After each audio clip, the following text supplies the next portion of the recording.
আমি রান্না করার পরে কেউ যদি তৃপ্তি সহকারে খায় আমার খুব ভালো লাগে।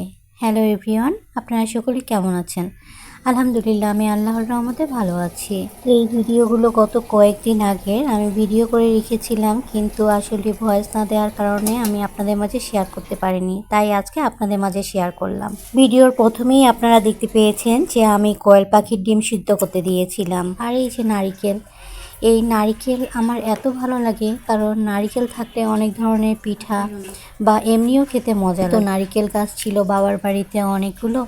তো মেয়েদের আসলে যতক্ষণ বাবার বাড়িতে থাকে ততক্ষণ বাবার বাড়ির জিনিসপত্রের উপর একটা অধিকার থাকে, আর যখন বাবার বাড়ি থেকে পরের বাড়ি চলে যায় তখন আর ওই অধিকারটা থাকে না, তাই না? এই তো আপনাদের ভাইয়া দুপুরে বাসায় খাবে, তাই আসার সময় গরম গরম সিঙ্গারা সমুচা নিয়ে এসেছিল। আগে গরম গরম সিঙ্গারা সমুচা দেখেছে, তাই নিয়ে এসেছে বাসায়। তো আসলে আমি ভাজা পোড়া জিনিসটা কম পছন্দ করি, জাস্ট একটা সমুচা খেয়েছি। আর আমি বললাম যে আমি ওগুলো খাবো না, তুমি খাও। আর আমি ফ্রিজের মধ্যে আমরা ছিল দুইটা, সেই আমরা খেয়েছি। আর এই তো নারকেলগুলো আমি চেঁচে নিলাম। আর আপনাদের ভাইয়া এই পটল ভাজি আর কাঁকরোল ভাজি খুব পছন্দ করে। কাঁকরোল ভাজি আর পটল ভাজি করেছিলাম, আর সাথে ওই যে কোয়েল পাখি ডিমগুলো সেদ্ধ করেছিলাম সেগুলো ভেজে নিলাম। তো আমি আজকে রান্না করব কোয়েল পাখি দিয়ে বিরিয়ানি। এই রান্নাটা আমি যদিও কখনো করিনি, তো আমার আসলে মাঝে মাঝে একটু অন্য রকমের খাবার খেতে ভালো লাগে। মানে একঘেয়েমি হয়ে গিয়েছি, কোনো খাবারই স্বাদ লাগে না। নিজে রান্না করি, আসলে নিজের হাতের রান্না খেতে খেতে এক সময় না কেমন জানি লাগে, খেলেও স্বাদ লাগে না।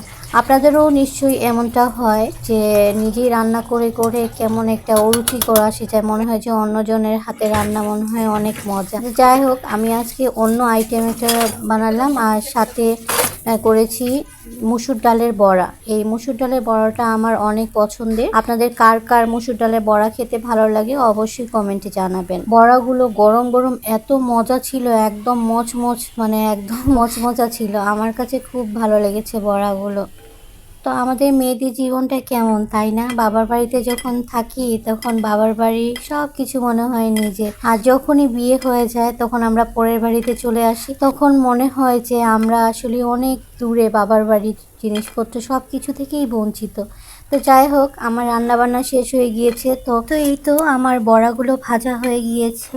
আমি এখন আপনাদের ভাইয়ার জন্য প্লেটটা একটু ডেকোরেশন করে নিব, যেহেতু সবসময় বাসায় খায় না, হঠাৎ করে খায়, তো একটু গুছিয়ে দিলে কেমন হয়। তো যাই হোক, আমি সুন্দর করে প্লেটটা এখন ডেকোরেশন করে দিচ্ছি।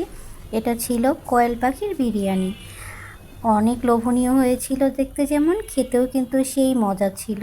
আর সাথে দিলাম পটল ভাজি, কাঁকরোল ভাজি, আর দিয়েছি কি এটা, বড়া, ডালের বড়া। আর সাথে তো আচার থাকবে, আচার ছাড়া তো কোনো কথাই না। যে হাতটা দেখতে পাচ্ছেন, এটা কিন্তু আপনাদের ভাইয়ার হাত, কিন্তু দেখে মনে হচ্ছে না যে মেয়েদের হাত। মাশাআল্লাহ বলতে ভুলবেন না।